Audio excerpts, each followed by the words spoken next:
तो trigonometric ratios of higher angle ये start करना है। उसको स्टार्ट करने से पहले कुछ छोटी छोटी फंडामेंटल चीज़ें हैं जो अपने को पता होनी चाहिए, क्योंकि इन्हीं का हम यूज़ करेंगे यहाँ पे।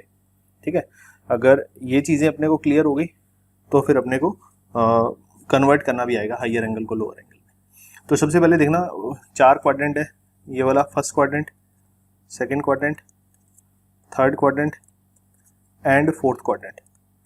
तो बेटा यहाँ ऑल पॉजिटिव लिखा है, इसका मतलब क्या है कि फर्स्ट क्वाड्रेंट में सारे ट्रिग्नोमेट्रिक रेशियोज पॉजिटिव होते हैं।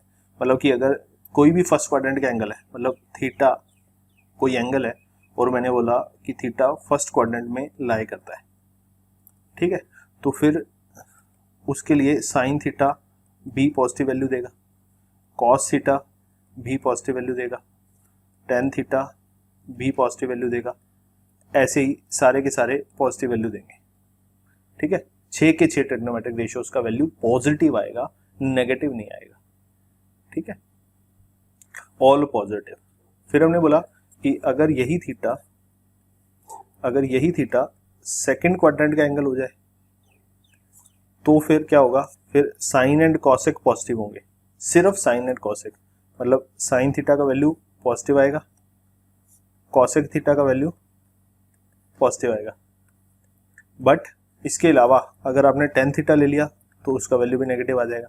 Cot theta, cos theta, secant theta, उनमें से कोई भी ले लो, उनका वैल्यू नेगेटिव आएगा। जैसे फॉर एग्जांपल किसी ने बोला साइन 120 डिग्री का वैल्यू पॉजिटिव होगा नेगेटिव होगा, तो मेरा आंसर होगा पॉजिटिव होगा। क्यों पॉजिटिव होगा? क्योंकि सेकंड क्वाड्रेंट का एंगल है और सेकंड क्वाड्रेंट में साइन एंड कॉसेक पॉजिटिव होते हैं। और किसी ने बोला कॉस 120 डिग्री का वैल्यू कितना आएगा, तो मेरा आंसर आएगा नेगेटिव आएगा। क्यों नेगेटिव आएगा? क्योंकि सेकंड क्वाड्रेंट का एंगल है, उसमें साइन और कॉसेक के अलावा बाकी सारे नेगेटिव होते हैं। ठीक है, फिर किसी ने बोला कि 300 डिग्री का वैल्यू पॉजिटिव आएगा नेगेटिव आएगा, तो मैंने बोला चेक करते हैं। थर्ड क्वाड्रेंट में देखना, थर्ड क्वाड्रेंट में टेन एंड कॉट पॉजिटिव होते हैं, उसके अलावा सारे ट्रिग्नोमेट्रिक रेशियो नेगेटिव होते हैं। मतलब sine, cosec, cos and secant चारों नेगेटिव होंगे, सिर्फ टेन एंड कॉट पॉजिटिव होंगे। फोर्थ क्वाड्रेंट में कोस एंड सीकेंड पॉजिटिव होते हैं और उसके अलावा बाकी चारों नेगेटिव होते हैं। ठीक है, तो यानी जैसे 300 देखा हमने, 300 डिग्री कौन से क्वाड्रेंट का एंगल है, तो मैं ऐसे क्लॉकवाइज डायरेक्शन में चला तो 300 कहाँ जाके रुकेगा, फोर्थ क्वाड्रेंट में जाके रुकेगा। तो फोर्थ क्वाड्रेंट का एंगल है, तो फोर्थ क्वाड्रेंट में कॉस सीकेंड के अलावा सारे नेगेटिव है, तो इसका मतलब इसका वैल्यू नेगेटिव आएगा। ठीक है, अभी सिर्फ हम साइन की बात कर रहे हैं कि पॉजिटिव आएगा या नेगेटिव आएगा, न्यूमेरिकल वैल्यू कितना आएगा उसकी बात आगे करेंगे कि मतलब साइन 120 डिग्री का वैल्यू 1/2 आएगा या √3/2 आएगा, ये न्यूमेरिकल वैल्यू है, उसकी बात आगे करने वाले हैं। अभी सिर्फ इतना देख रहे हैं कि पॉजिटिव आएगा या नेगेटिव आएगा। ठीक है, साइन क्वाड्रेंट से पता चलेगा। ठीक है, तो इसको याद करने का शॉर्टकट क्या है, ये जो लेफ्ट हैंड साइड में आपके पास लिखा हुआ है ऑलवेज स्कूल टू कॉलेज, ये सभी का फर्स्ट लेटर ले गया, ऑल का ए, साइन का एस, टेन का टी, कॉस का सी, तो always school to college, all positive, sine cos cosec positive, tan cot positive, cos sec positive, first quadrant, second quadrant, third quadrant, fourth quadrant, तो इस तरीके से। तो always school to college करके आप याद रख सकते हो अगर आप भूल जाते हो तो। ठीक है, चलिए मेरे ख्याल से ये वाला फंडा भी आपको क्लियर हो गया होगा। ठीक है, तो एक दो एग्जाम्पल ले लेते हैं, फिर भी अगर क्लियर हो भी गया तो भी एग्जाम्पल लेना तो चाहिए हमें। जैसे किसने बोला 1200 डिग्री का वैल्यू पॉजिटिव आएगा नेगेटिव आएगा, तो मैं पहले तो चेक करूंगा 1200 डिग्री कहाँ आएगा। ठीक है, तो 1080 तक मैं चलता हूँ, पहले 1080 तो 1200 का निकाल दिया मैंने बाहर। ठीक है, अब आगे क्या बचा मेरे पास, 120 डिग्री और बचा, तो 1080 तो यहीं आ जाएगा घूम फिर के, मेरे को पता है क्योंकि ये 360 का मल्टीप्लाई है ना। तो यहाँ पे आगे इसके बाद प्लस 120 डिग्री और चलना है, मतलब मैं कहाँ पहुंचूंगा, सेकंड क्वाड्रेंट में पहुंच जाऊंगा यहाँ पे। तो ये सेकंड क्वाड्रेंट का एंगल है 1200 डिग्री, और सेकंड क्वाड्रेंट में कौन पॉजिटिव होते हैं, सिर्फ साइन एंड कॉसेक, तो टेन तो पक्का नेगेटिव आंसर देगा। ठीक है, और एग्जांपल देख लेते हैं। किसी ने बोला कॉस 320 डिग्री का वैल्यू पॉजिटिव आएगा नेगेटिव आएगा, तो मैंने बोला क्वाड्रेंट देखो 320 डिग्री, यहाँ तक 270 हो गया, और यहाँ पे अगर पहुँच जाऊँगा तो वो कितना हो जाएगा 360। तो 270 और 360 के बीच का है, तो यहाँ कहीं जाके रुकेंगे हम फोर्थ क्वाड्रेंट पे। फोर्थ क्वाड्रेंट का मतलब हो गया कॉस और सीकेंड पॉजिटिव, तो ये कॉस ही लिखा हुआ है, इसका मतलब इसका वैल्यू आएगा पॉजिटिव। ठीक है, और एग्जांपल देख लेते हैं। किसी ने बोला tan ऑफ माइनस 210 डिग्री। ठीक है, तो माइनस 210 डिग्री चेक करना जरा कहाँ आएगा, क्वाड्रेंट देखो इसका जरा। माइनस यानी क्लॉकवाइज डायरेक्शन में चलना है, यहाँ तक 180 चल पड़े, 180 के बाद और कितना चलना है 30 और चलना है, तो 30 और चलना है, तो कौन से क्वाड्रेंट में पहुंचा, सेकंड क्वाड्रेंट में। सेकंड क्वाड्रेंट में sine cos sec positive, tan negative, तो tan यहाँ पे नेगेटिव वैल्यू देगा। ठीक है, इसी तरीके से अगर मेरे पास ये लिखा होता कि साइन माइनस 120 डिग्री का वैल्यू माइनस 210 डिग्री का वैल्यू कितना होगा, मैंने 10 लिया था, अभी क्वाड्रेंट तो सेम ही रहेगा ना, 210 डिग्री का क्वाड्रेंट तो ऑलरेडी देख चुके हैं, सेकंड क्वाड्रेंट है। सिंस सेकंड क्वाड्रेंट का साइन हमेशा पॉजिटिव रहता है, सेकंड क्वाड्रेंट के एंगल का साइन लिया तो वैल्यू आएगा पॉजिटिव, और अगर आपने 10 लिया तो वैल्यू आएगा नेगेटिव। अगर आप कॉसेक ले लेते तो भी वैल्यू पॉजिटिव आ जाता, कॉसेक माइनस 210 डिग्री, इसका वैल्यू भी पॉजिटिव ही आ जाता। इस तरीके से काम करती है ये सारी चीज़ें। आई होप आपको ये सारी कहानी क्लियर हो गई है, किस तरीके से अप्लाई करना है, पॉजिटिव नेगेटिव साइन कैसे देखना है। ठीक है, तो अगली चीज़ है जनरल रिप्रेजेंटेशन ऑफ नंबर्स। ठीक है, जनरल रिप्रेजेंटेशन ऑफ नंबर से हमारा क्या मतलब है, मान लिया कोई इवन नंबर्स हैं अपने पास।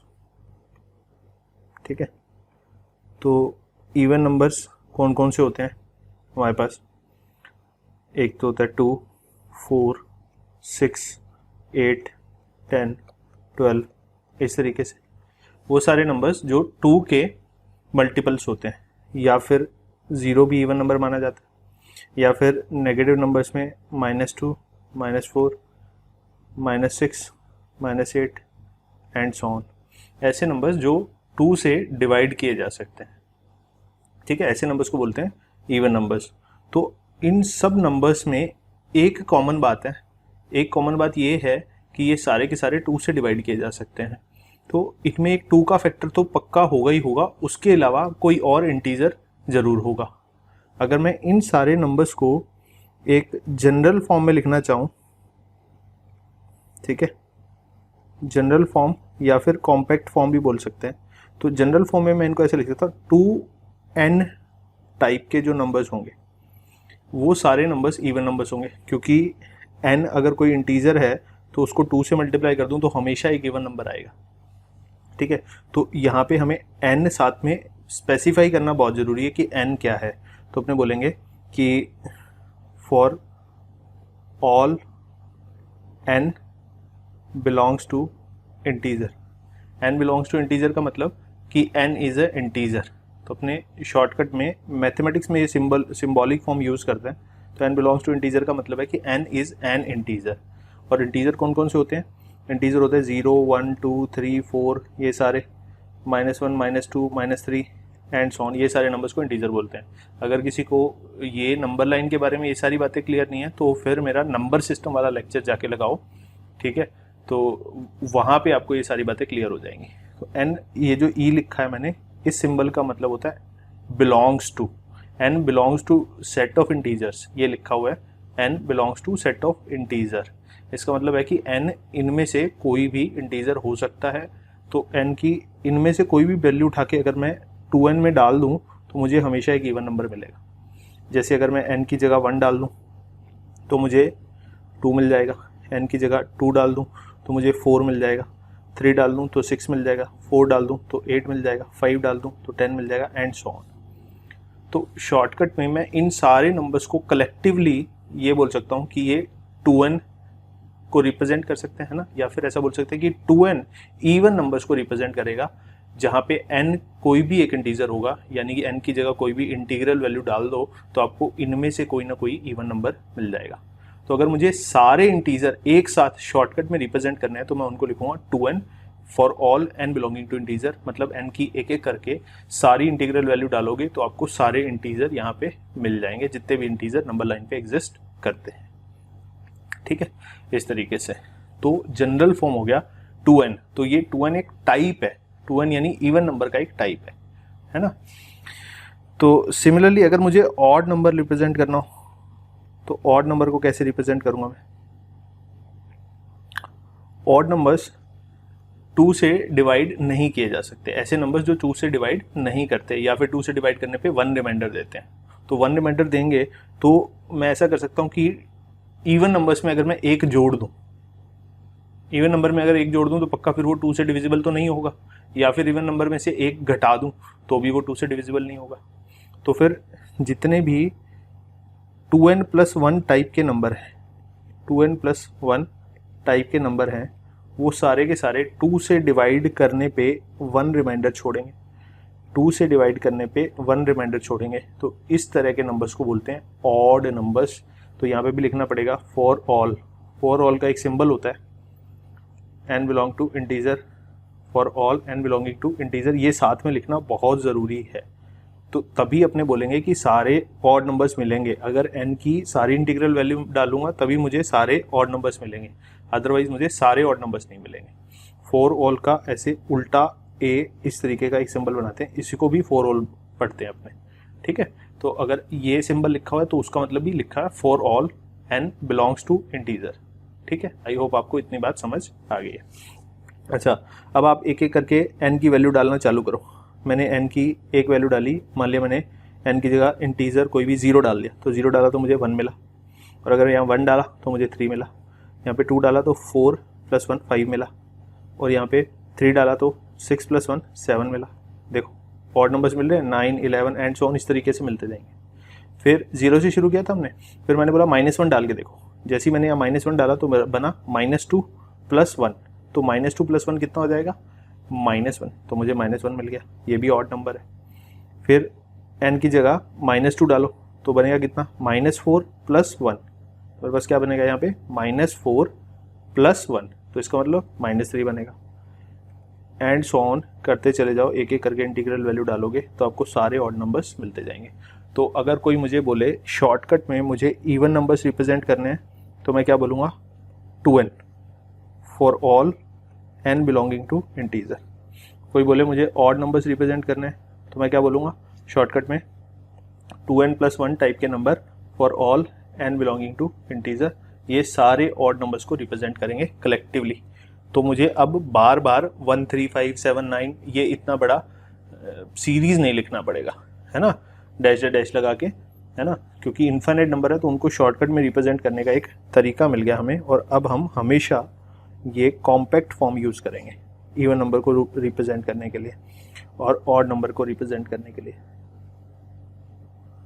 ठीक है, this is called compact form.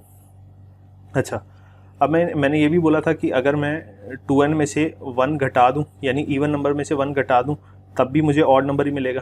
तो ये वाला भी टाइप जो है ये भी ऑड नंबर्स को ही रिप्रेजेंट करता है। ठीक है, this also represent odd numbers. तो 2n+1 लिख लो या फिर 2n-1 लिख लो, एक ही बात है। ऑड नंबर को रिप्रेजेंट करने के लिए दोनों में से कोई भी सिंबोलिज्म यूज कर सकते हैं। ठीक है, आई होप आपको बात क्लियर हो गई। तो ये जनरल फॉर्म में रिप्रेजेंट कर सकते हैं इनको। ठीक है, फिर उसके बाद मान लिया मेरे को तीसरा एग्जांपल ले लिया, मान लिया मेरे पास इस तरह के नंबर है 3n टाइप के नंबर। तो 3n टाइप कौन सा टाइप होगा? ये वो नंबर होंगे the numbers which are divisible by 3। सीधी सी बात है, 3 अगर उनमें फैक्टर आ रहा है, जहाँ पे n क्या है? n इंटीजर है, 3 अगर फैक्टर है उनका तो 3 से डिविजिबल तो पक्का होंगे। तो अपने बोलेंगे the numbers which are divisible by 3, divisible by 3। तो इस तरह के नंबर्स को 3n टाइप के नंबर बोल देंगे। फिर अगर नंबर 4 कोई बोले 3n+1 टाइप क्या होगा? 3n+1 टाइप, तो आपको देख के ही समझ में आ रहा होगा कि 3n टाइप में अगर एक जोड़ दूं तो फिर पक्का 3 से डिवाइड करने पे 1 रिमाइंडर छोड़ेंगे। तो इस तरह के नंबर्स को मैं क्या बोलूँगा, the numbers which leave remainder 1, which leave remainder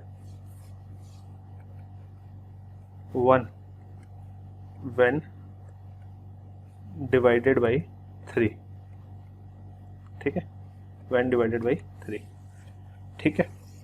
फिर मैंने बोला 3n+2 टाइप के नंबर कैसे होंगे, 3n+2 टाइप, तो ये वो नंबर होंगे जो कितना रिमाइंडर छोड़ेंगे, 2 रिमाइंडर छोड़ेंगे। तो अपने बोलेंगे the numbers which leave remainder 2,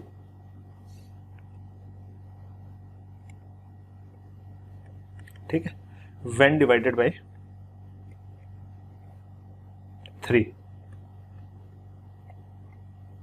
इस तरीके से, ठीक है। अगर कोई मुझे बोले कि 3n-1 कौन से टाइप के नंबर होंगे, 3n-1 टाइप, तो अब आप सोचो ज़रा कि 3n-1 टाइप में पहले 3 से डिविजिबल था, अब उसमें से मैंने 1 घटा दिया। जैसे मान लिया मेरे पास 9 है, तो 9 3 से डिविजिबल था, अब मैंने उसमें से 1 घटा दिया तो मेरे पास 8 बचा। अब 8 को अगर मैं 3 से डिवाइड करूँगा तो मेरे पास रिमाइंडर कितना बचेगा, 2 बचेगा। तो इसका मतलब 1 कम करोगे तो फिर मेरे पास रिमाइंडर 2 बचने वाला है। तो 3n-1 टाइप वही टाइप हो गया जो 3n+2 वाला टाइप है। तो इसको अलग टाइप देने की बजाय मैं उसी के साथ ऐड करके लिख देता हूँ। तो 3n+1 जो टाइप है, 3n+2 जो टाइप है, वही वाला टाइप, उसी टाइप को अपने 3n-1 भी बोल सकते हैं। वाई? क्योंकि ये भी 3 से डिवाइड करने पे 2 रिमाइंडर छोड़ेंगे, ये भी 3 से डिवाइड करने पे 2 रिमाइंडर छोड़ेंगे, ठीक है।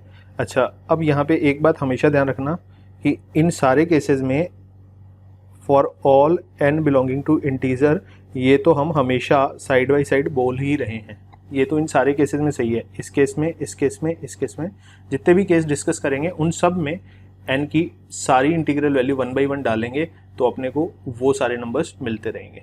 आप चेक कर सकते हो 1 by 1 डाल के।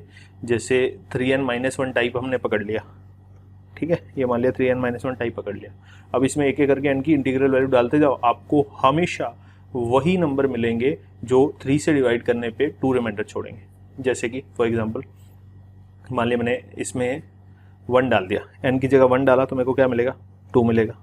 n की जगह अगर मैंने 2 डाल दिया तो मेरे को क्या मिलेगा, n की जगह 2 डालने में मेरे को 5 मिलेगा, है ना। 6 - 1 5, 3 डाला तो कितना बनेगा, 9 - 1 8 मिलेगा। फिर मेरे को 4 डालने पे 12 - 1 11 मिलेगा। तो आप ये सारे नंबर्स को आप डिवाइड करके देखो, 2 को 3 से डिवाइड करोगे 2 रिमाइंडर, 5 को डिवाइड किया 2 रिमाइंडर, 8 को डिवाइड किया 2 रिमाइंडर, 11 को डिवाइड किया 2 रिमाइंडर। तो ये सारे के सारे वही नंबर मिलेंगे आपको n की एक एक करके इंटीग्रल वैल्यू डालने पे, जो 3 से डिवाइड करने पे 2 रिमाइंडर छोड़ेंगे, ठीक है। इन सब में 2 रिमाइंडर बचेगा। आई होप आपको क्लियर हो गई है ये बात। अच्छा, फिर एक और केस डिस्कस कर लेता हूँ। जैसे 3n-2 कर दिया तो क्या होगा, जो नंबर 3 से डिविजिबल था उसमें से 2 कम कर दूं तो अब वो 1 रिमाइंडर छोड़ना शुरू कर देगा। जैसे मान लिया 9 था, तो 9 में से अगर मैंने 2 घटा दिए तो मेरे पास बचा कितना, 7। तो अब 7 को अगर मैं 3 से डिवाइड करूँगा तो ये 1 रिमाइंडर छोड़ेगा, है ना। तो 3n-2 ये इक्विवेलेंट है किस टाइप के, this is equivalent to 3n+1 type. मतलब मैं ये नहीं कह रहा हूँ दोनों बराबर है, बराबर नहीं बोल रहा हूँ, बट मैं ये बोल रहा हूँ कि दोनों टाइप सेम ही है। मतलब दोनों में एक एक करके सारी इंटीग्रल वैल्यू मिलूंगा डालूंगा तो मुझे वही नंबर्स मिलेंगे जो पहले वाले केस में मिल रहे हैं, वही नंबर मिलेंगे जो सेकंड वाले केस में मिल रहे हैं। यानी अगर मैंने n की जगह यहाँ 1 डाला तो इसमें 1 डालो तो मेरे पास क्या आया, मेरे पास 1 आया। फिर मैंने इसमें 2 डाला तो मेरे पास कितना आया, 4 आया। फिर मैंने 3 डाला तो मेरे पास कितना आया, 7 आया, एंड सो ऑन, ये नंबर्स मिले। फिर मैंने राइट हैंड साइड पे n की जगह 0 डाला तो मेरे पास आया 1, n की जगह 1 डाला तो मेरे पास आया 4, n की जगह 2 डाला तो मेरे पास आया 7, एंड सो ऑन। तो देखो ये जो नंबर्स हैं और ये जो नंबर्स हैं सेम ही मिल रहे हैं। तो इसका मतलब अगर मुझे इन नंबर्स को रिप्रेजेंट करना है कलेक्टिवली तो मैं 3n-2 से भी रिप्रेजेंट कर सकता हूँ और 3n+1 से भी रिप्रेजेंट कर सकता हूँ। आई होप आपको बात समझ में आ गई। तो ये दोनों बराबर नहीं है but they are same type, equivalent लिख रहा हूँ मैं। ये 3 डंडों का मतलब है इक्विवेलेंट, इक्वल नहीं है ये बट दे आर इक्विवेलेंट, मतलब दोनों का मीनिंग सेम है, दोनों सेम टाइप के नंबर है। आई होप ये वाली बात आपको क्लियर हो गई है। तो मैं इसी के नीचे लिख देता हूँ कि जो 3n+1 टाइप है वही 3n-2 टाइप है, दोनों सेम ही टाइप है। ठीक है, इस तरीके से। अच्छा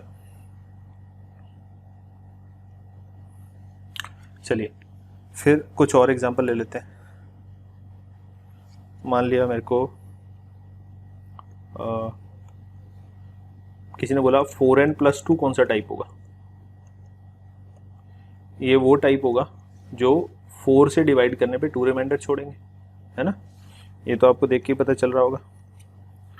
the numbers which leave remainder 2 when divided by 4। ठीक है, और एग्जांपल ले लेते हैं। कोई बोले 4n-3 कौन सा टाइप होगा। तो जो नंबर 4 से डिविजिबल था उसमें से 3 कम कर दोगे तो अब वो कितने से डिविजिबल हो जाएगा। अब वो 4 से डिवाइड करने पे एक रिमाइंडर छोड़ना शुरू कर देगा। कैसे, आप इस बात को ऐसे भी समझ सकते हो, जैसे 4n-3 है तो ये जो -3 लिखा हुआ है ना, तो मैं इसको लिख देता हूँ 4n-4+1, ऐसा लिख सकता हूँ। इस -3 की जगह -4+1 लिख दिया। तो अब ये जो 4n-4 है इसमें से तो 4 कॉमन आ गया, n-1 ये भी एक नया इंटीजर हो गया, +1। तो इस n-1 को मैंने कोई नया इंटीजर नाम ले दिया n-+1। अब आप सोचो ये 4n+1 टाइप का बन गया किसी अलग n के लिए, तो n का वैल्यू दोनों में अलग अलग डालने पे सेम वैल्यू आएगा, बट स्टिल ये टाइप तो वही बन गया ना। मतलब 4 से डिवाइड करने पे तो रिमाइंडर पक्का 1 ही छोड़ेगा। तो ये कौन से नंबर हो गए 4n-3 टाइप के, विच लीव रिमाइंडर 1। ठीक है, 1 को ऐसे लिख देता हूँ, when डिवाइडेड बाई 4। बार बार यही वाली बात रिपीट कर रहा हूँ कि n बिलोंग टू इंटीजर हमेशा लिखना है, n बिलोंग टू इंटीजर हमेशा है, for all n belonging to integer. ये वाली बात साथ साथ चल रही है। ठीक है, बार बार स्पेसिफाई नहीं कर रहा हूँ बट ये अंडरस्टूड है कि n की सारी इंटीग्रल वैल्यू 1 बाई 1 डालेंगे तो अपने को वो सारे नंबर्स मिलते जाएंगे जो 4 से डिवाइड करने पे 1 रिमाइंडर छोड़ेंगे। ठीक है, और एग्जांपल ले लेते हैं। मान लिया किसी ने बोला 7n-2 टाइप के नंबर, ये कौन से टाइप हो जाएगा। तो 7 से डिविजिबल थे बट 2 कम कर दिया, इसका मतलब अब वो 5 से 5 रिमाइंडर छोड़ना शुरू कर देंगे, है ना। तो ये कौन से नंबर्स हो गए, the numbers which leave remainder 5।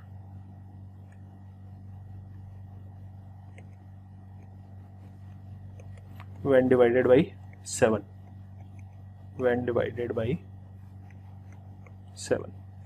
तो अब आप समझ पा रहे हो ये 7n-2 type and 7n+5 type are both same type. ठीक है, आर बोथ सेम टाइप्स, तो ये दोनों सेम ही टाइप है। आई होप आपको बात क्लियर हो गई होगी। इस तरह से ये सारे नंबर्स के लिए वैलिड है। ठीक है, तो इस बात का ये क्यों बताया जा रहा है, इस बात का यूज़ करेंगे हम। ठीक है, इस बात का यूज़ किस तरीके से करेंगे वो भी आपको दिखा देता हूँ। यहाँ पे नोटिस करना, जैसे मेरे पास लिखा हुआ है 0, 2 पाई, 4 पाई, 6 पाई, 8 पाई, ठीक है, 10 पाई एंड सो ऑन, ये नंबर्स हैं। ठीक है, और कौन कौन से इसमें -2 पाई, -4 पाई, -6 पाई एंड सो ऑन। तो ये मेरे पास नंबर्स हैं, ये कहाँ पे आते हैं, ये 0 डिग्री वाली लाइन पे आते हैं, ये सारे के सारे, है ना। ये वाली बात मैं ऑलरेडी बता चुका हूँ। तो अब इन सारों को कलेक्टिवली अगर मुझे कॉम्पैक्ट फॉर्म में लिखना है तो मुझे ये दिख रहा है कि ये सारे के सारे किस तरह के नंबर हैं जिनमें पाई के साथ एक इवन नंबर मल्टीप्लाई हो रहा है ना। तो इसको बोल सकते हैं कि ये जो नंबर्स हैं ये इवन मल्टीपल्स ऑफ पाई हैं। तो इवन मल्टीपल्स ऑफ पाई को ऐसा लिख सकता हूँ मैं कि पाई को एक इवन नंबर से मल्टीप्लाई कर दिया जाए। तो इनको कॉम्पैक्ट फॉर्म में अगर मुझे लिखना हो या जनरल फॉर्म में लिखना हो तो मैं लिखूंगा कि ये सारे नंबर्स किस तरह के हैं, इवन, ये हो गया even number multiplied by pi, तो ये हो गए इवन मल्टीपल्स ऑफ पाई यानी 2n पाई। तो साथ में क्या चलेगा, for all n belonging to integer, मतलब n कैसे हैं, n क्या है, n इंटीजर है, n की एक एक करके इंटीग्रल वैल्यू डालोगे तो आपको ये सारे नंबर्स मिलते चले जाएंगे 1 by 1। आई होप आपको बात समझ आ गई होगी। तो वहाँ पे यूज करते हैं। तो इसी तरीके से अपने जनरल फॉर्म लिख सकते हैं। जैसे हमने नंबर लाइन जैसे हमने एंगल मेजरमेंट में ये देखा था कि ये जो OA डैश लाइन होती है इसको स्टैंडर्ड 0 डिग्री लाइन बोलते हैं। तो अब इसको 0 डिग्री लाइन ना बोल के अब इसको हमें 2n पाई लाइन बोलना चाहिए, है ना। 2n पाई वाले जितने भी एंगल्स होंगे वो सारे इस OA डैश लाइन के ऊपर लाया करेंगे। और फिर इससे अगर मैं π/2 आगे जाऊंगा तो मेरे को कौन से नंबर मिलेंगे, जिसमें 2n पाई में π/2 एक्स्ट्रा जोड़ दिया जाएगा। तो n की अलग अलग वैल्यू के लिए वो सारी वैल्यूज मुझे मिलती चली जाएंगी, ठीक है। फिर अगर मैं यहाँ पे चला गया, कहाँ पे, OA डैश पे, तो मेरे को क्या मिलेगा यहाँ पे, 2n पाई में कितना जोड़ा है, 2n पाई में हमने पाई एक्स्ट्रा जोड़ा है। तो 2n पाई में एक पाई एक्स्ट्रा जोड़ा है तो इसको सिंप्लीफाई करूँगा तो मेरे पास क्या बनेगा, 2n + 1 पाई। देखो अपने आप ही क्या बन गया, ऑड मल्टीपल ऑफ पाई बन गया। तो मैंने बताया भी था कि OA डैश के अलॉन्ग, इस लाइन के अलॉन्ग सारे ऑड मल्टीपल्स ऑफ पाई आएंगे और इस लाइन के अलॉन्ग सारे इवन मल्टीपल्स ऑफ पाई आएंगे, ठीक है। अच्छा, फिर नीचे क्या होगा, ये 2n पाई से इस तरफ π/2 पीछे है तो -π/2 पीछे जाना है ना। तो अपने क्या बोलेंगे, 2n पाई माइनस π/2, इस टाइप के सारे नंबर्स इस लाइन पे लाया करेंगे OB डैश लाइन के ऊपर, ठीक है। आई होप आपको सारी कहानी समझ में आ गई है। और इनको सिंप्लीफाई करना चाहो तो आप कर सकते हो। आप इस लाइन के ऊपर कॉम्पैक्ट फॉर्म में ऐसे लिख सकते हो, इधर ऐसे, और OB डैश पे ऐसे, और OA डैश को 2n + 1 पाई यानी ऑड मल्टीपल ऑफ पाई बोल सकते हो कॉम्पैक्ट फॉर्म में। इन सब में for all n belonging to integer साथ साथ चल रहा है, वो मैंने स्पेसिफाई नहीं किया है, वो अंडरस्टूड है, ठीक है। अच्छा, इनको और सिंप्लीफाई कर सकते हैं। अगर मैं यहाँ पे एलसीएम लूँ तो मेरे पास आएगा 4n पाई + पाई, ठीक है, अपॉन 2। तो इसको और सिंप्लीफाई करूँ तो मेरे पास आएगा 4n + 1 π/2, इस टाइप के नंबर। तो इस लाइन के ऊपर लाए करेंगे, ठीक है। अच्छा, इनका अगर मैं एलसीएम लूँगा तो ये आ जाएगा 4n - 1 π/2 टाइप के नंबर। अच्छा, π/2 के कौन से मल्टीपल, जो 4 से डिवाइड करने पे 1 रिमाइंडर छोड़ेंगे, ठीक है। इस तरीके से भी देख सकते हो, π/2 के वो मल्टीपल जो 4 से डिवाइड करने पे 1 रिमाइंडर छोड़ेंगे, ये π/2 के वो मल्टीपल जो 4 से डिवाइड करने पे 3 रिमाइंडर छोड़ेंगे। तो क्या मैं इनको ऐसा भी लिख सकता हूँ, 3 रिमाइंडर छोड़ने वालों को तो 4n + 3 π/2 भी लिख सकते हैं, तो ये भी चलेगा। और 1 रिमाइंडर छोड़ने वालों को 4n - 3 π/2 भी लिख सकते हैं, ये भी थोड़ी देर पहले बताया था। तो चाहे ये वाला फॉर्म यूज़ कर लो, चाहे ये वाला फॉर्म यूज़ कर लो, चाहे ये वाला फॉर्म यूज़ कर लो, तीनों में से कोई भी फॉर्म यूज़ कर सकते हो OB लाइन के ऊपर एंगल बताने के लिए कॉम्पैक्ट फॉर्म में। सिमिलरली OB डैश लाइन पे एंगल रिप्रेजेंट करने के लिए अपने ये वाला फॉर्म भी यूज़ कर सकते हैं, ये वाला फॉर्म भी यूज़ कर सकते हैं, और ये वाला फॉर्म भी यूज़ कर सकते हैं। इन तीनों में से कोई भी फॉर्म यूज़ कर लो, चलेगा, ठीक है। तो इन शॉर्ट एक बार समराइज कर देता हूँ अगर कंफ्यूज हो तो, कि ये 2n पाई वाली लाइन है, ये 4n+1 π/2 वाली लाइन है, या फिर 4n-1 π/2 वाली लाइन, या फिर इसी लाइन को बोल सकते हैं 2n पाई प्लस π/2। ठीक है, इस लाइन को odd multiple of pi 2n+1 पाई भी बोल सकते हो, या फिर 2n-1 पाई भी बोल सकते हो, और नीचे वाली लाइन को हम बोलेंगे 2n पाई माइनस π/2, या फिर 4n-1 π/2। अच्छा सॉरी, ऊपर गलत हो गया, यहाँ पे मिस्टेक हो गया, यहाँ 4n-3 आएगा, या फिर 4n+3 π/2। इनमें से कोई भी लिख लो चलेगा। ठीक है, तो कैसे पता चलेगा? जैसे फॉर एग्जांपल किसी ने बोला मेरे पास 9 π/2 लिखा हुआ है, तो अब 9 π/2 कहाँ पे लाई करेगा? तो मैंने π/2 का मल्टीपल है ये।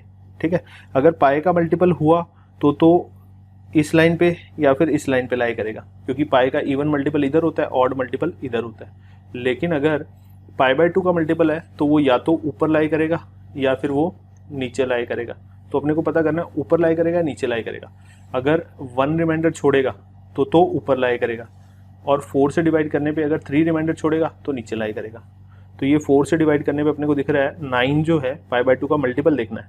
9 4 से डिवाइड करने पे 1 रिमाइंडर छोड़ रहा है, तो कहाँ पे लाई करेगा? ये इस लाइन के अलॉन्ग लाई करेगा।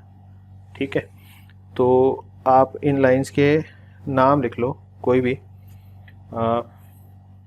ये ए लाइन है, ये बी लाइन है, ये ए डैश लाइन है, और ये बी डैश लाइन है। ठीक है, तो अब ये कौन सी लाइन पे लाई करेगा? ये बी लाइन पे लाई करेगा। ठीक है, और एग्जांपल देख लेते हैं। मान लिया मेरे पास एग्जांपल नंबर 2 मेरे पास है 21 पाई, तो ये कहाँ लाई करेगा? ऑड मल्टीपल ऑफ पाई है, तो ऑड मल्टीपल ऑफ पाई कहाँ लाई करता है? लाइन नंबर ए डैश पे, यहाँ पे लाई करता है। तो इसका मतलब ये ए डैश लाइन पे लाई करेगा। ठीक है, मान लिया एग्जांपल नंबर 3 किसी ने बोला मेरे पास है 27 π/2। ठीक है, तो ये π/2 का ऑड मल्टीपल है। तो आप देखो कि 4 से डिवाइड करने पे 27 को कितना रिमाइंडर बचता है? तो 3 रिमाइंडर बचेगा, आपने को क्लियरली दिख रहा है। तो अगर 3 रिमाइंडर बच रहा है तो ये कौन सी लाइन पे होना चाहिए? पक्का 3 रिमाइंडर यहाँ बचता है, तो लाइन नंबर बी डैश पे होना चाहिए। ठीक है, तो आई होप आपको बात समझ आ गई है कि किस तरीके से चेक करना है। ठीक है, ये इनका यूज़ होता है जनरल फॉर्म का, तो ताकि सारे एंगल्स एक साथ लिख पाएँ। अच्छा, ये वाली बात बार बार बोल रहा हूँ, अंडरस्टूड है कि n बिलोंगिंग टू इंटीजर है, for all n belonging to integer ऐसे लिखना है। मतलब सारे इंटीग्रल वैल्यू के लिए n की 1 by 1 इंटीग्रल वैल्यू इनमें डालते जाओ, और एक एक करके आपको सारे इनफाइनाइट एंगल्स मिलते जाएंगे। मतलब मैंने आपको पहले ही बताया था कि एक लाइन के along infinite number of angles होते हैं, तो इन चारों लाइंस के अलॉन्ग भी इनफाइनाइट एंगल्स है। ठीक है, अच्छा, और भी लाइंस आप रिप्रेजेंट कर सकते हो। जैसे मान लिया ये 4 एक्सेस है। ठीक है, और किसी ने बोला मुझे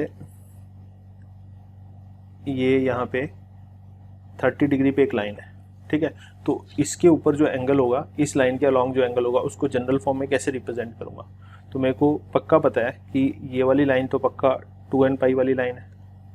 ठीक है, तो ये 2n पाई से कितना आगे है? 30 डिग्री का रेडियन में कितना होता है? π/6 रेडियन। तो 2n पाई में कितना जोड़ना है? π/6 और जोड़ना है। तो इसको मैं लिख सकता हूँ 2n पाई प्लस π/6 टाइप के नंबर, या फिर एलसीएम लेके सिंप्लीफाई करूँ तो ये कितना बनेगा? 12n + 1। तो ये बनेगा 12n + 1 π/6 टाइप का नंबर है ना। तो यानी π/6 का वो मल्टीपल जो 12 से डिवाइड करने पे 1 रिमाइंडर छोड़ेगा।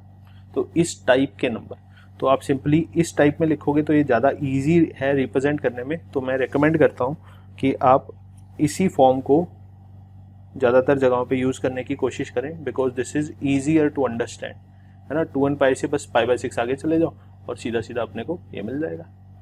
और अगर इस तरफ होता तो मान लिया ये π/4 पीछे है, तो इसको लिख देते अपने 2n पाई माइनस π/4 टाइप के सारे एंगल्स इस लाइन पे लाई करेंगे। ठीक है, for all n belonging to integer. ये तो हमेशा ही लिखना है।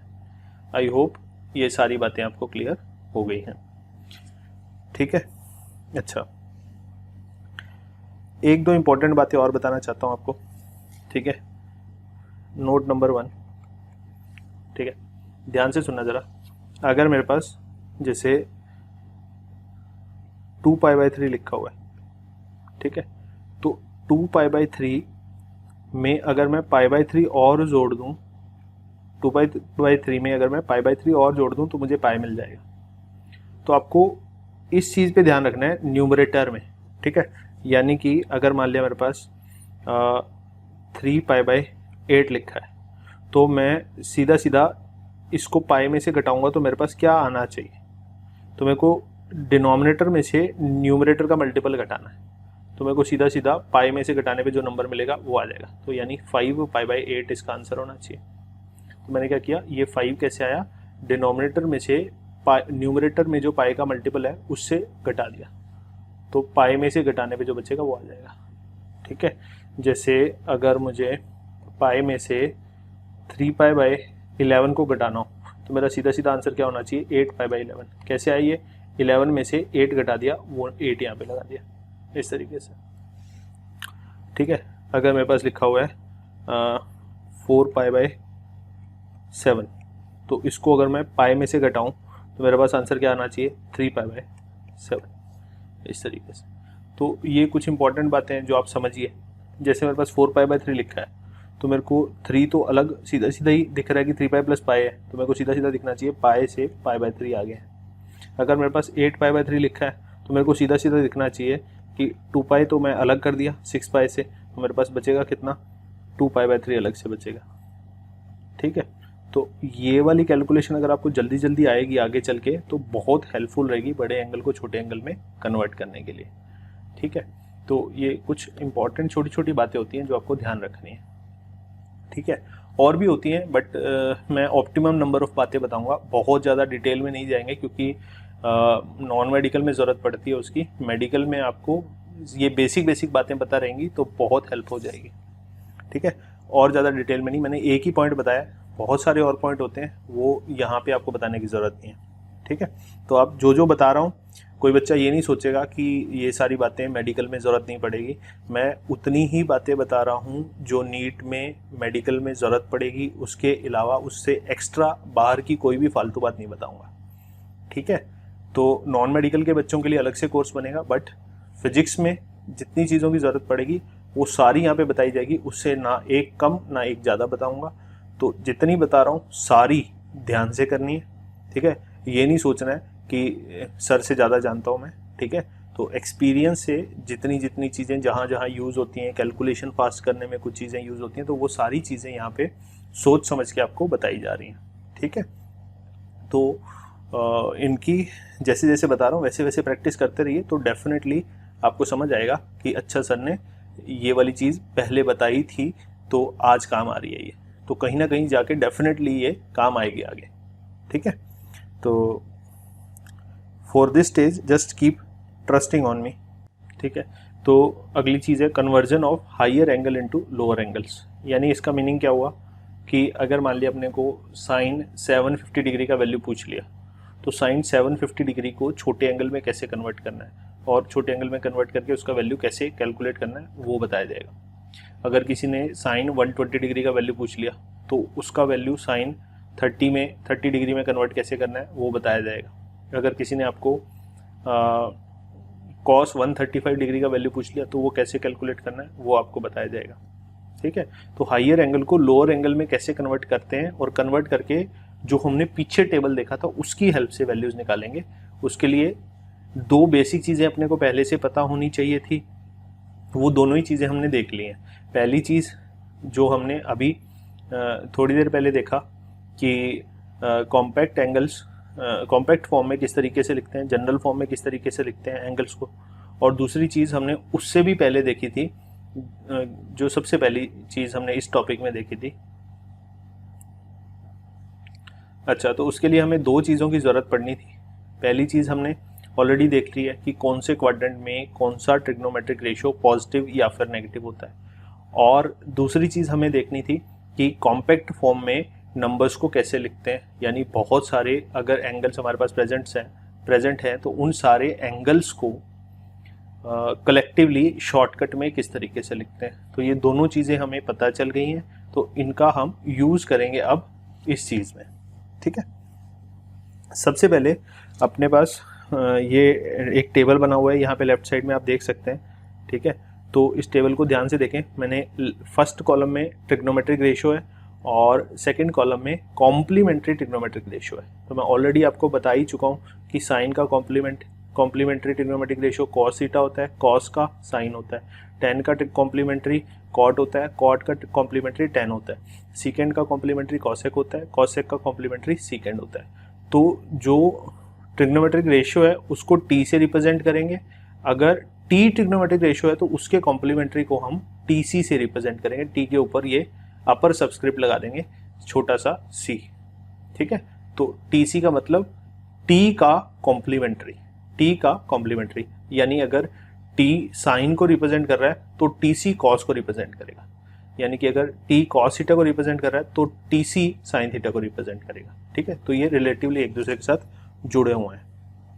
ठीक है, तो ये वाली बात यहाँ पे लिखी हुई है कि if T represents any trigonometric ratio then T C represents its complementary trigonometric ratio, यानी कि अगर टी साइन को रिप्रेजेंट कर रहा है तो टी सी पक्का कॉस को रिप्रेजेंट करेगा, यानी उसके कॉम्प्लीमेंट्री को। ठीक है, यानी अगर टी जो है वो टेन थीटा या टेन को रिप्रेजेंट कर रहा है तो टी सी पक्का कॉट को रिप्रेजेंट करेगा। ठीक है, आई होप इतनी बात समझ में आ गई आपको। अच्छा, फिर उसके बाद दो रूल्स होते हैं अपने पास, उनमें से पहला रूल क्या कहता है, दो रूल्स किस चीज़ के हैं ये, कन्वर्जन के। ठीक है, किस चीज़ का कन्वर्जन, हाइयर एंगल को लोअर एंगल में कन्वर्ट करना। देखना ये टी कोई भी ट्रिग्नोमेट्रिक रेशियो है, ठीक है, और ये उसका एंगल है और ये उसको छोटे एंगल में कन्वर्ट कर दिया। ठीक है, यहाँ पे थीटा जो है वो क्या है, वो एनी अक्यूट एंगल है, ध्यान रखना, थीटा इज अक्यूट एंगल। अच्छा, अब मैंने क्या बोला कि अगर अपने पास कोई भी ट्रिग्नोमेट्रिक रेशियो टी है, ठीक है, जिसका एंगल इस फॉर्मेट का है, यानी उसमें integral multiple of pi plus minus theta है, integral multiple of pi plus minus theta इस फॉर्मेट का एंगल है किसी ट्रिग्नोमेट्रिक रेशियो का, तो फिर वो किस में कन्वर्ट हो जाता है, जो ट्रिग्नोमेट्रिक रेशियो है वही ट्रिग्नोमेट्रिक रेशियो रहेगा, यानी टी का टी रहेगा। मतलब अगर साइन है तो साइन रहेगा, कॉस है तो कॉस रहेगा, सीकेंड है तो सीकेंड रहेगा, मतलब ट्रिग्नोमेट्रिक रेशियो चेंज नहीं होगा। तो जो टी था वही टी रहेगा। फिर उसके अंदर सीधा सीधा ये वाला जो थीटा है ये उठा के सीधा सीधा यहाँ पे आ जाएगा। ठीक है, और ये फिर प्लस और माइनस क्या लिखा हुआ है, ये यहाँ पे लिखा हुआ है कि यहाँ पे या तो पॉजिटिव साइन आएगा या नेगेटिव साइन आएगा, दोनों में से एक साइन आएगा। वो कौन डिसाइड करेगा कि पॉजिटिव आएगा या नेगेटिव आएगा, वो पता चलेगा हमें यहाँ से अकॉर्डिंग टू क्वाड्रेंट। अब वो चीज़ आपको मैं ऑलरेडी सिखा चुका हूँ, मैंने आपको बोला था उसकी ज़रूरत पड़ेगी अपने को क्वाड्रेंट देखने की, तो हम देखेंगे कि कौन से क्वाड्रेंट का एंगल है।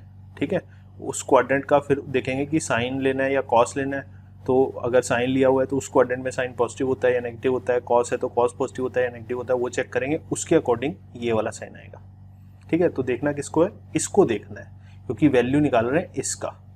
जैसे एग्जाम्पल ले लेते हैं, ज़्यादा अच्छे से क्लियर हो जाएगा। मान लिया अपने पास लिखा हुआ है sine 3 pi plus pi by 3, मान लिया ये लिखा हुआ है। ठीक है, तो मैंने क्या बोला, टी का काम कौन कर रहा है, साइन, एन का काम 3, थीटा का काम पाई बाय 3। तो मैंने बोला अगर टी है और टी ट्रिग्नोमेट्रिक रेशियो के अंदर अगर पाई का मल्टीपल है प्लस माइनस थीटा, ठीक है, पाई का मल्टीपल है तो फिर टी का टी ही रहेगा, यानी साइन का साइन ही रहेगा। तो यहाँ पे आ जाएगा साइन ऑफ, सीधा सीधा थीटा उठा के डालना है, थीटा का काम कौन कर रहा है यहाँ पे, पाई बाय 3, तो साइन पाई बाय 3 आ गया। बस अब यहाँ पे देखना है कि इस जगह पे यहाँ पे साइन क्या आएगा, पॉजिटिव साइन आएगा या नेगेटिव साइन आएगा, ये पता करते हैं। ठीक है, ये कैसे पता करेंगे, क्वाड्रेंट देखेंगे। ठीक है, अब क्वाड्रेंट किसका देखना है, क्वाड्रेंट अपने को देखना है इस वाले एंगल का, 3 पाई प्लस पाई बाय 3 का। ठीक है, तो सबसे पहले आप देखो कि 3 पाई कहाँ आता है, 3 पाई तो इस लाइन पे आता है, 3 पाई में पाई बाय 3 और जोड़ा तो कौन से क्वाड्रेंट में पहुंच जाएंगे, अपने थर्ड क्वाड्रेंट में पहुंच गए। और थर्ड क्वाड्रेंट में साइन, थर्ड क्वाड्रेंट का एंगल है ये वाला, ठीक है, उसका हमने साइन ले रखा है, तो थर्ड क्वाड्रेंट के एंगल का साइन मैंने आपको बताया था नेगेटिव वैल्यू देगा, तो फिर यहाँ पे माइनस आना चाहिए, क्योंकि ओवरऑल वैल्यू नेगेटिव होनी चाहिए और हमें पता है कि ये तो हमेशा पॉजिटिव वैल्यू देगा। ये कैसे पता चला?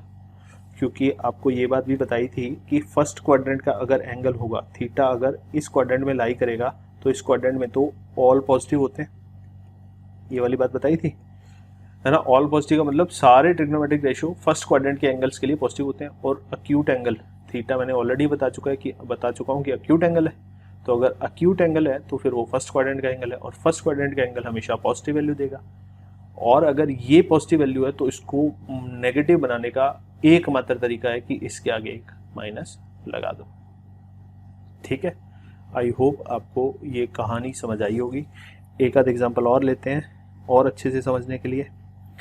मान लिया अपने पास लिखा हुआ है cos 5 पाई प्लस पाई बाय 4, मान लिया ये लिखा हुआ है। ठीक है, तो अब मैंने देखा कि ये पाई का मल्टीपल है, तो पाई का मल्टीपल है तो cos का cos ही रहेगा, तो cos का cos रहेगा और थीटा सीधा सीधा उसके अंदर आ जाएगा, तो पाई बाय 4 आ गया। फिर साइन देखना मुझे, यहाँ प्लस आएगा माइनस आएगा, तो मैं क्वाड्रेंट देखूँगा, तो क्वाड्रेंट कौन सा है? 5 पाई तो यहाँ आता है, 5 पाई में पाई बाय 4 जोड़ रखा है, तो थर्ड क्वाड्रेंट में पहुँच गए। थर्ड क्वाड्रेंट में cos नेगेटिव होता है, ये माइनस आ गया। ठीक है, इस तरीके से और एग्जांपल देख लेते हैं। मान लिया मेरे को डिग्री में देखते हैं इस बार एग्जांपल। मान लिया मेरे को लिखा हुआ है cos 120 डिग्री की वैल्यू निकालनी है। ठीक है, तो cos 120 डिग्री को मैं इस फॉर्मेट का बना सकता हूँ क्या? एन पाई प्लस थीटा के फॉर्मेट में बना सकता हूँ क्या? बिल्कुल बना सकता हूँ। कैसे? मैं इसको लिख सकता हूँ cos 180 डिग्री माइनस 60 डिग्री, ऐसा लिख सकता हूँ। तो ये अब n pi minus theta format का बन गया, बिल्कुल बन गया। तो ये एन पाई यानी पाई का एक 1 मल्टीपल, एन पाई यानी 1 पाई हो गया, ये पाई होता है 180 डिग्री माइनस 60 डिग्री, और ये अक्यूट एंगल हो गया। तो अब अगर पाई का मल्टीपल हो गया तो कॉस का कॉस रहेगा, तो यहाँ पे आ गया कॉस, और ये थीटा का काम कर रहा है 60 डिग्री, तो यहाँ 60 डिग्री आ गया। फिर क्वाड्रेंट देखो 120 डिग्री कौन से क्वाड्रेंट का एंगल है? सेकंड क्वाड्रेंट का, और उसका क्या लिया हुआ हमने? कॉस लिया हुआ है। तो सेकंड क्वाड्रेंट के एंगल का कॉस लेंगे तो कैसी वैल्यू आएगी? नेगेटिव वैल्यू आएगी, तो यहाँ पे लगा देंगे माइनस।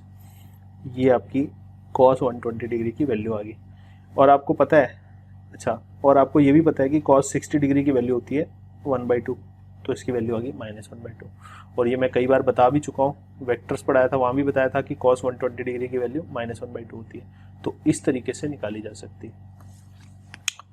और एग्जांपल ले लेते हैं। देखो ये बहुत सारे एग्जांपल मैंने यहाँ डाले हैं। साइन 210 डिग्री की वैल्यू निकालनी है, तो डिग्रीज में दे रखी है, तो कोई बात नहीं, हमने डिग्रीज में दे रखी है तो डिग्रीज में ही निकालेंगे। मान लिया ए पार्ट को सॉल्व करते हैं, यहाँ साइड में साइन 200 डिग्री को क्या मैं लिख सकता हूँ? 180 डिग्री प्लस 30 डिग्री, बिल्कुल लिख सकता हूँ। तो 180 का मल्टीपल है तो साइन का साइन ही रहेगा, साइन, और थीटा का काम 30 डिग्री कर रहा है तो साइन 30 डिग्री हो जाएगा। अब क्वाड्रेंट देखेंगे, 180 प्लस 30 कौन से क्वाड्रेंट में चला गया? अब सीधा सीधा मन में इमेजिन करो, फिगर बनाने की जरूरत नहीं है। थर्ड क्वाड्रेंट में चला गया ये, तो अगर ये थर्ड क्वाड्रेंट में आ गया तो थर्ड क्वाड्रेंट में साइन नेगेटिव होता है तो माइनस आ जाएगा। ठीक है, फिर बी पार्ट देख लेते हैं। कॉस 150 डिग्री, तो इसको मैं लिख सकता हूँ कॉस 180 डिग्री माइनस 30 डिग्री।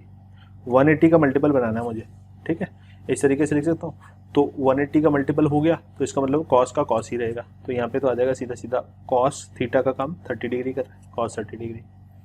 अच्छा, 150 डिग्री सेकंड क्वाड्रेंट में, और सेकंड क्वाड्रेंट के एंगल का कॉस हमेशा नेगेटिव होता है। ठीक है, अच्छा, पूरी वैल्यू निकालनी है तो पूरी वैल्यू भी निकाल सकते हो। साइन 30 का वैल्यू सबको याद है 1/2, और कॉस 30 का वैल्यू सबको याद है √3/2, तो ये पूरी वैल्यू आ गई इस तरीके से। ठीक है, और भी देख लेते हैं। मान लिया सी पार्ट, साइन 240 डिग्री, तो अपने को दिख रहा है साइन 240 डिग्री क्या होता है? साइन 180 में अगर मैं 60 डिग्री जोड़ दूं तो 240 मिल जाएगा। तो 180 का मल्टीपल है साइन का साइन 60 डिग्री, क्वाड्रेंट देख लिया, थर्ड क्वाड्रेंट, माइनस आ गया जल्दी जल्दी। ठीक है, इसी के नीचे सॉल्व कर देता हूँ। डी पार्ट, कॉस 300 डिग्री, तो कॉस 300 को मैं लिख सकता हूँ 360 माइनस 60 डिग्री। ठीक है, 180 का मल्टीपल हो गया 360, तो 180 के मल्टीपल में ही बनाना है अपने को। तो 180 के मल्टीपल है तो कॉस का रहेगा कॉस 60 डिग्री थीटा का काम कर रहा है, और 300 डिग्री फोर्थ क्वाड्रेंट में तो यहाँ पॉजिटिव आएगा, क्योंकि फोर्थ क्वाड्रेंट में कॉस पॉजिटिव होता है। तो इसका वैल्यू आ जाएगा कॉस 60 यानी 1/2, साइन 60 यानी √3/2। वैल्यू भी निकाल सकते हो टेबल से, है ना, जो टेबल सिखाया था वहाँ से वैल्यू रखेंगे। अच्छा, और देख लेते हैं ई पार्ट। ई पार्ट क्या करें, 10 4 20, तो 10 4 20 तो वही हो गया, 360 डिग्री में 60 और जोड़ दो, ठीक है, तो 10 का 10 ही रहेगा और 60 डिग्री आ जाएगा। क्वाड्रेंट कौन सा है, फोर्थ क्वाड्रेंट प्लस 60 डिग्री यानी वापस से फर्स्ट क्वाड्रेंट में आ गया, तो ये फर्स्ट क्वाड्रेंट का एंगल लिखा हुआ है ना, ये 0 डिग्री वाली लाइन प्लस 60 यानी फर्स्ट क्वाड्रेंट। तो फर्स्ट क्वाड्रेंट में तो सारे पॉजिटिव होते थे, यहाँ पॉजिटिव आएगा। और मैंने बताया था 10 में 3 वैल्यू होती है, 1/√3 1√3, और 1/√3 छोटी होती है, ये 30 डिग्री के लिए, ये 45 डिग्री के लिए, और ये 60 डिग्री के लिए याद रखने को बोला था। तो 60 के लिए √3 आएगी इस तरीके से, ठीक है।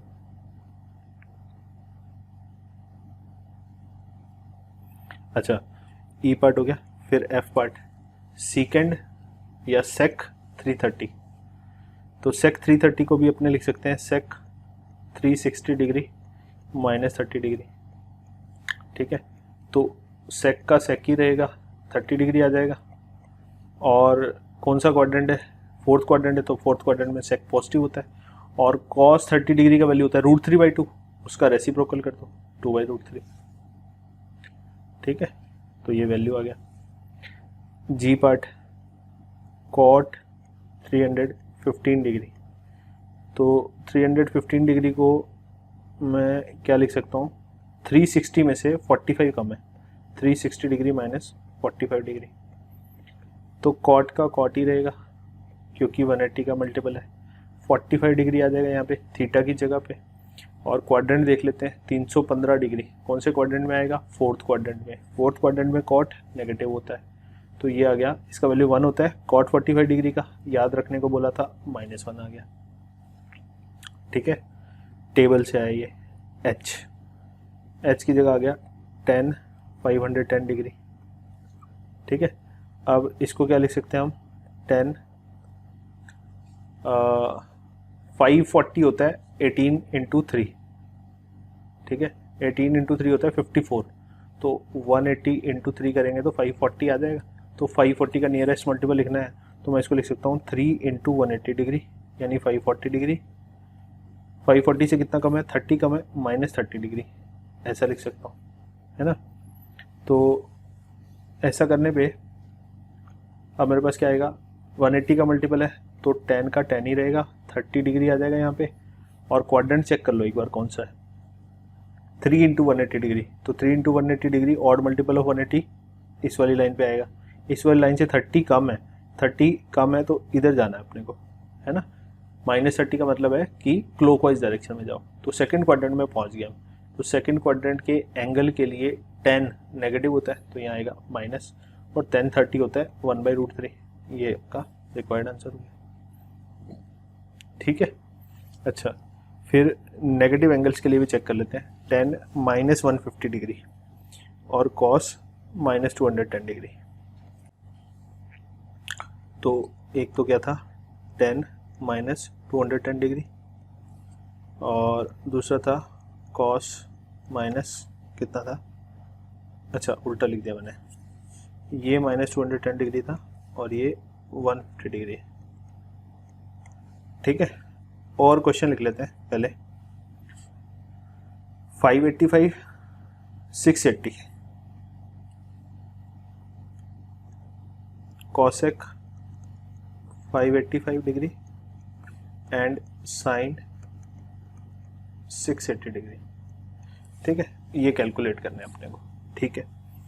तो नेगेटिव के लिए कैसे देखेंगे, सेम ही प्रोसीजर है। अपने को पाए का कोई भी मल्टीपल देखना है, हमने ये थोड़ी बोला है पॉजिटिव नेगेटिव मल्टीपल, ऐसा तो हमने बोला ही नहीं। तो वही वाला प्रोसीजर फॉलो करते हैं यहाँ पे। मान लिया 10 -150 डिग्री को मैं लिख सकता हूँ -180 डिग्री + 30 डिग्री, ऐसा तो लिख सकता हूँ। 180 का इंटीग्रल मल्टीपल हो गया ये, इंटीजर का काम कौन कर रहा है यहाँ पे, n का काम -1 कर रहा है, कोई बात नहीं चलेगा। हमने ये थोड़ी बोला पॉजिटिव इंटीजर होना चाहिए, मैंने तो बोला n इंटीजर होना चाहिए। इंटीजर तो पॉजिटिव नेगेटिव कुछ भी हो सकता है, तो ये -1 है तो भी चलेगा। तो 150 को हम ऐसे बना लेंगे। अगर ऐसे बन गया तो वो वाला रूल का यूज़ करेंगे हम। तो रूल क्या कहता है कि 180 का मल्टीपल आ गया, कोई भी इंटीग्रल मल्टीपल आ गया तो 10 का 10 ही रहेगा, तो 10 का 10 ही रहेगा, और थीटा यानी 30 डिग्री एज इट इज़ आ जाएगा। फिर क्वाड्रेंट देखो, -150 डिग्री का क्वाड्रेंट, इधर से चले तो -150 डिग्री कौन से क्वाड्रेंट में चलेगा, थर्ड क्वाड्रेंट में, और थर्ड क्वाड्रेंट में tan कैसा होता है, पॉजिटिव होता है, तो ये पॉजिटिव वैल्यू आएगी। tan 30 डिग्री का वैल्यू होता है 1/√3, यही आपका रिक्वायर्ड आंसर है। ठीक है, फिर सेकेंड पार्ट देख लेते हैं, cos -210 डिग्री, तो वो भी ऐसे हो जाएगा -180 डिग्री -30 डिग्री, ये लो दोनों ही माइनस के लगा दिए तो जुड़ जाएंगे। अच्छा, फिर से 180 का मल्टीपल है तो cos का तो cos ही रहेगा, तो ये तो आ गया cos 30 degree as it is आ गया। ठीक है, ये माइनस उठा के यहाँ मत लगा देना कहीं, है ना, ये प्लस या माइनस यहाँ जो मर्जी साइन हो उससे फ़र्क नहीं पड़ता, आपको सिर्फ थीटा उठा के डालना है, यानी विदाउट साइन ये वाला थीटा डालना है, ये वाला साइन साथ में नहीं उठा के डालना है। ठीक है, तो यहाँ पे अब क्वाड्रेंट देख लेते हैं, -210, तो -210 तो फिर -180 -210 सेकेंड क्वाड्रेंट में चला गया। सेकेंड क्वाड्रेंट में कॉस कैसा होता है, नेगेटिव, तो माइनस, और cos 30 का वैल्यू होता है √3/2, तो -√3/2, this is your required answer. ठीक है, फिर उसके बाद थर्ड पार्ट, cosec -585 डिग्री, तो cosec -585 डिग्री, आप सोच पा रहे हो यहाँ पे 545 में, सॉरी 540 180 का मल्टीपल होता है, तो नियरेस्ट इसके यही वाला है, उसमें अगर मैं 45 और जोड़ूं तो फिर 585 पे पहुंच जाऊंगा। तो इसका मतलब है कि अगर मैं दोनों को ही माइनस माइनस के ले लूं तो माइनस का 585 मिल जाएगा। तो इसको मैं लिख सकता हूँ cosec माइनस का 540 माइनस का 45 डिग्री, तो ये तो 180 का मल्टीपल हो गया, तो 180 का मल्टीपल हो गया तो cosec का तो cosec ही रहेगा, उसके साथ सीधा सीधा 45 डिग्री आ जाएगा। फिर अब क्वाड्रेंट चेक कर लेते हैं, 540 डिग्री माइनस का हो चाहे प्लस का हो, वो तो ऑड मल्टीपल ऑफ पाई है, तो हमेशा यहाँ पे लाई करेगा। ठीक है, 540 डिग्री माइनस का। अच्छा, फिर उससे -45 और चलना है, मतलब ये वाला नहीं देखना है ना, टोटल एंगल देखना है, -585 है तो -45 डिग्री और आगे जाना है, तो -45 तो क्लॉकवाइज जाएंगे, तो क्लॉकवाइज में 45 चले तो सेकंड क्वाड्रेंट में पहुंचे, तो सेकंड क्वाड्रेंट में कोसेक पॉजिटिव होता है, तो यहाँ कोई साइन नहीं आएगा, पॉजिटिव आ गया, और कोसेक 45 होता है √2, this is your required answer. ठीक है, मेरे ख्याल से आपको बात समझ आ गई है इतनी। फिर एक और आखिरी जो बचा है उसको भी सॉल्व कर लेते हैं, साइन माइनस का 680 डिग्री, तो 680 के नियरेस्ट साइन 80 का मल्टीपल होता है 720 डिग्री। मैंने बोला था याद रखो 18 यानी 180 डिग्री को 4 से मल्टीप्लाई करूँगा तो ये आ जाएगा। ठीक है, 18 4 72 होता है, तो 720 से ये कितना कम है, 720 से ये 40 कम है। अच्छा, तो इसका वैल्यू नहीं निकाल पाएंगे बट छोटे एंगल में कन्वर्ट कर पाएंगे, ये आ जाएगा साइन माइनस का 720 डिग्री। ठीक है, उसमें जोड़ना पड़ेगा मुझे, तब जाके आएगा, कितना जोड़ना पड़ेगा, +40 करना पड़ेगा, तब जाके -680 आएगा। ठीक है, तो फिर से वही बात है, ये 180 का मल्टीपल है 720, तो साइन का साइन रहेगा, साइन के साथ एंगल आ जाएगा 40 डिग्री। ठीक है, और क्वाड्रेंट चेक कर लेते हैं, -720 डिग्री, 720 डिग्री कहीं पे भी हो, प्लस का हो चाहे माइनस का, वो हमेशा यहीं आएगा 720 डिग्री। फिर उसमें +40 करना है, यानी कि एंटी क्लॉकवाइज जाना है, एंटी क्लॉकवाइज में 40 डिग्री गए तो फर्स्ट क्वाड्रेंट में, और फर्स्ट क्वाड्रेंट में सारे पॉजिटिव होते हैं, तो इसका वैल्यू आएगा साइन 40 डिग्री, यही आपका रिक्वायर्ड आंसर है। अब आगे वैल्यू क्यों नहीं लिखी, क्योंकि बेटा जिनकी वैल्यू हम टेबल से नहीं बता सकते उनकी वैल्यू तो हम लिख ही नहीं सकते ना, तो साइन 40 डिग्री का वैल्यू अपने यहाँ पे डायरेक्टली नहीं बता सकते हैं। ठीक है, तो नॉन मेडिकल वाले बच्चों को अलग तरीके से सिखाई जाती है ऐसे एंगल्स की वैल्यू निकालनी, बट उसकी ज़रूरत नहीं है आपको। ठीक है, तो साइन 40 अगर मतलब कोई ऐसा अक्यूट एंगल आ जाता है जो टेबल में नहीं है, मतलब 0, 30, 45, 60 या फिर 90 के अलावा कोई आ जाता है, तो फिर उसको एज इट इज़ लिख दो, उसका वैल्यू आप नहीं निकाल पाओगे। ठीक है, अगर ये वाला रूल समझ में आ गया है तो there is another rule, rule number 2। तो ये रूल क्या कहता है, अगर ट्रिग्नोमेट्रिक रेशियो के अंदर π/2 का 2n+1 कैसा होता है, ऑड नंबर, तो π/2 का odd multiple plus minus theta लिखा हो तो t किस में चला जाएगा, t अपने कॉम्प्लीमेंट्री में चला जाएगा। कलर चेंज कर देते हैं, यानी कि odd multiple of π/2 plus minus theta अगर इस फॉर्मेट का एंगल हो किसी भी ट्रिग्नोमेट्रिक रेशियो के अंदर तो t अपने कॉम्प्लीमेंट्री में कन्वर्ट हो जाएगा, उसके साथ एज इट इज थीटा आ जाएगा। Theta is an acute angle, ये मैं कई बार बता चुका हूँ कि थीटा जो है वो अक्यूट है, यानी 90 से छोटा है, 0 और 90 के बीच में। और प्लस और माइनस फिर से कैसे देखेंगे, क्वाड्रेंट से देखेंगे, बिल्कुल सेम तरीका। ठीक है, तो मैं इसको रब कर देता हूँ ताकि क्लीन रहे शीट,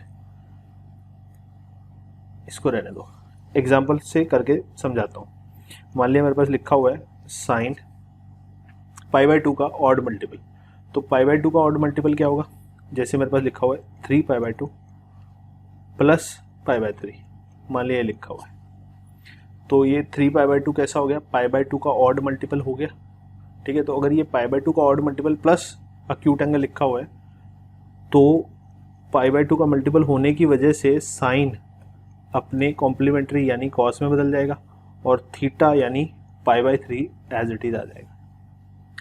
अब यहाँ पे इस डब्बे के अंदर एक साइन डालना है हमें, प्लस का या माइनस का, वो कैसे पता करेंगे, इसका एंगल देखेंगे, इसका क्वाड्रेंट देखेंगे।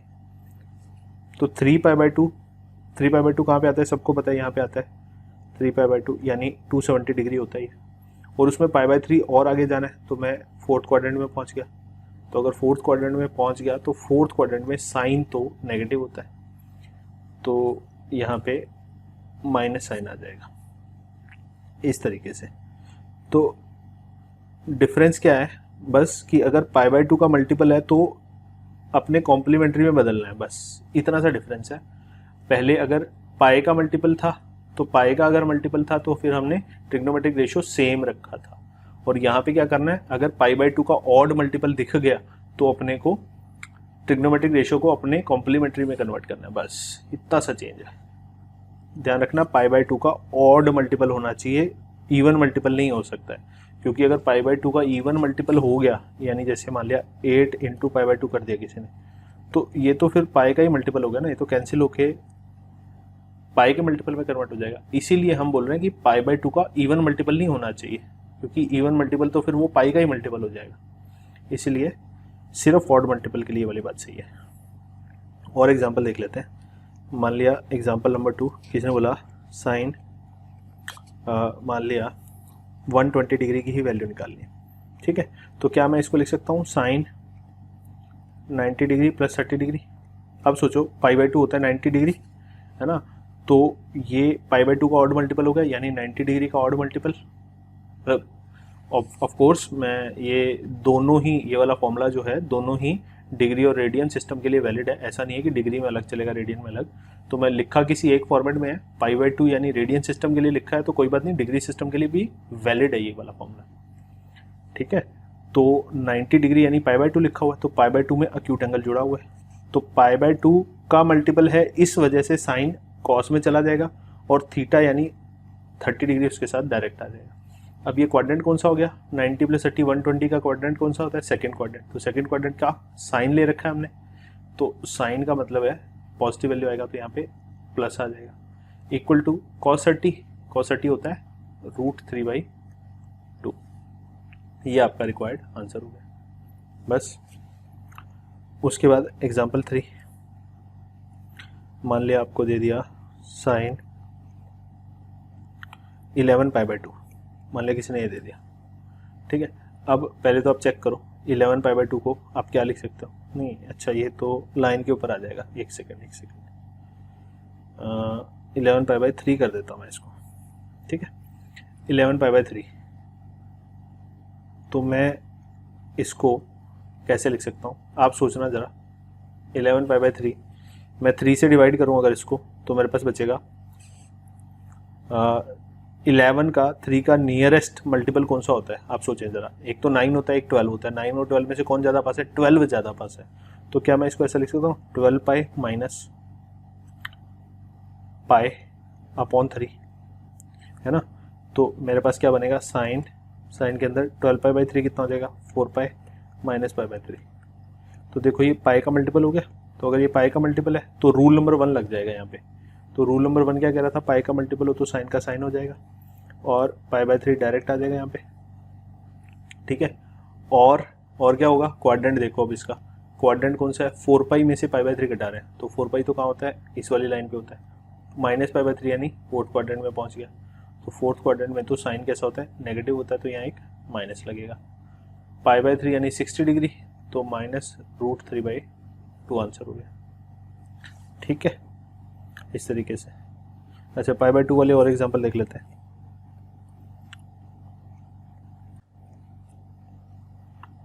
(240 डिग्री का वैल्यू चाहिए, ठीक है। तो क्या मैं इसको ऐसा लिख सकता हूँ, cos 270 डिग्री माइनस 30 डिग्री।